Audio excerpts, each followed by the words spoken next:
આગળનો બીજો પ્રશ્ન બંધારણ ઉપર પૂછેલો છે. 3 વિધાન આપેલા છે, સાચું વિધાન કહેવાનું છે. પહેલું એવું કહે છે કે રાષ્ટ્રપતિ જે છે એમને જ્યારે કાઉન્સિલ ઓફ મિનિસ્ટર દ્વારા એડવાઇસ સલાહ આપવામાં આવે છે તો ત્યારે એ પોતાનું ડિસ્ક્રિએશન, પોતાની વિવેકાધીન શક્તિ, વિવેક બુદ્ધિનો ઉપયોગ કરી શકતા નથી. પહેલું વિધાન બિલકુલ એટલે બિલકુલ સાચું છે. કારણ કે આ જે રાષ્ટ્રપતિ જે છે ને એ પોતાનું ડિસ્ક્રિએશન, પોતાનો વિવેકાધીન શક્તિ, પોતાનો વિવેક બુદ્ધિનો ઉપયોગ કરી અને નિર્ણય ક્યારે લઈ શકે? તો અમુક બાબતની અંદર જ લઈ શકે. ખાસ કરીને તો પહેલી વસ્તુ તો ક્યારે? તો કે જ્યારે જે છે ને એ સરકાર બનતી ન હોય, હંગ એસેમ્બલીનું નિર્માણ થયેલું હોય, કોઈની પાસે સંપૂર્ણ બહુમતી ન હોય અને ત્યારે સરકાર બનાવવા માટે કોને બોલાવો? તો પહેલું એક નિર્ણય અહીંયા લઈ શકે. બાકી કોઈ બીજી મોટાભાગની જગ્યાએ લઈ શકતા હોતા નથી.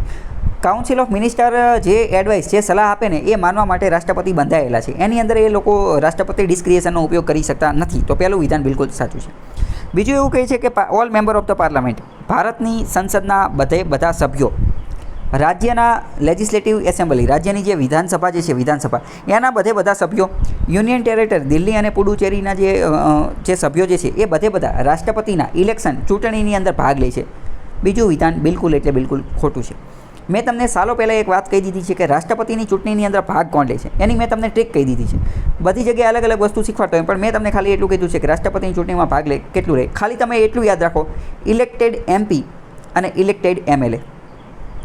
ખાલી તમે આટલું યાદ રાખો ને કે ઇલેક્ટેડ MP અને ઇલેક્ટેડ MLA આટલા ભાગ લે એટલે તમારા બધા પ્રશ્નના સમાધાન થઈ જાય. પછી ભલે એમ પૂછે કે નોમિનેટેડ ભાગ લે કે ન લે, 12 સભ્યો રાજ્યસભામાં રહે ભાગ લે કે નહીં, કળામાં નિષ્ણાતો એ ભાગ લે કે ન લે, રાષ્ટ્રપતિ જે ઓલા શું કહેવાય દિલ્હીવાળા લે કે ન લે, પુડુચેરીવાળા લે કે ન લે, બધાનું સમાધાન જે છે અહીંથી મળી જાય.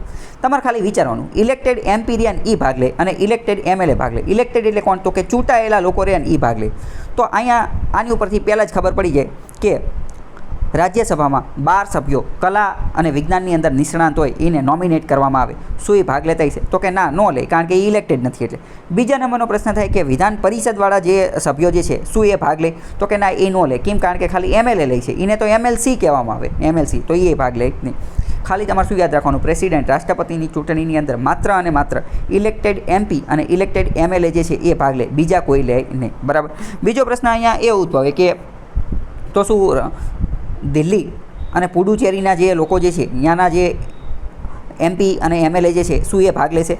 તો વિચારવાનું, શું એ ઇલેક્ટેડ છે? તો કે હા, એ તો ઇલેક્ટેડ છે, તો એ પણ ભાગ લેશે. બીજી બધી જે યુટીરિયા ત્યાં શું ઇલેક્ટેડ હોય છે? તો કે અહીંયા નથી હોતા, તો એ ભાગ લેશે નહીં. ઇન શોર્ટ તમારે શું યાદ રાખવાનું કે ભાઈ જે ઇલેક્ટેડ, એક જ વસ્તુ યાદ રાખવાની, રાષ્ટ્રપતિની ચૂંટણીમાં કોણ ભાગ લે? ઇલેક્ટેડ MP અને ઇલેક્ટેડ MLA, એટલે કે ચૂંટાયેલા MP અને ચૂંટાયેલા વિધાનસભાના જે સભ્યો હોય એ.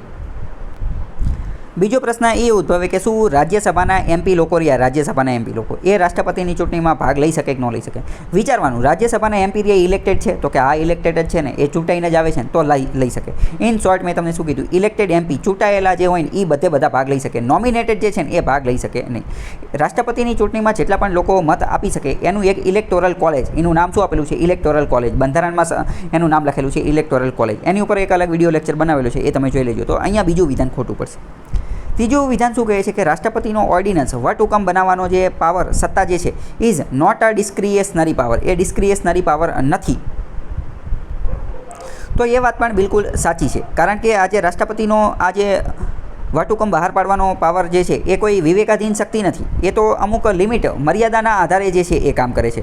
કારણ કે જો ડિસ્ક્રિએશનરી પાવર હોય રાષ્ટ્રપતિનો, જો એ ડિસ્ક્રિએશનરી પાવર હોય તો એને મન ભાવે ત્યારે એ જે છે એને જ્યારે સારું લાગે ત્યારે વટહુકમ બહાર પાડી શકે છે. પણ એવું નથી, ડિસ્ક્રિએશનરી પાવર એ છે નહીં. સાચી વાત છે, ડિસ્ક્રિએશનરી પાવર નથી. કેમ? કારણ કે જો ઓર્ડિનન્સ બહાર પાડવો હોય, વટહુકમ બહાર પાડવો હોય તો એના અમુક ધારા ધોરણો, નિયમો છે. કયો નિયમ છે? પહેલો નિયમ તો એવો છે કે બંને ગૃહ જે છે એ હાજર ન હોવા જોઈએ, બંને ગૃહમાં રિસેસ ચાલતી હોવી જોઈએ, અથવા તો બેમાંથી એક ગૃહ એટલે કે ઉપલું ગૃહ અથવા નીચલું ગૃહ જે છે એ રજામાં હોવું જોઈએ, તો જ રાષ્ટ્રપતિ જે છે એ ઓર્ડિનન્સ બહાર પાડી શકે. તો પહેલો નિયમ જ આ છે. જો નિયમ જ ન હોય તો એને ડિસ્ક્રિએશનરી પાવર કહેવાય, તો એને વિવેકાધીન શક્તિ કહેવાય. તો મતલબ કે ઓર્ડિનન્સ બહાર પાડો, શું એ રાષ્ટ્રપતિનો ડિસ્ક્રિએશનરી પાવર, વિવેકાધીન શક્તિ છે રાષ્ટ્રપતિની? તો કે ના, એ વિવેકાધીન શક્તિ નથી. રાષ્ટ્રપતિ અમુક ધારા ધોરણો, નિયમોને અનુરૂપ ચાલવું પડે. તો આવા પ્રશ્ન વારંવાર પૂછાતા હોય છે.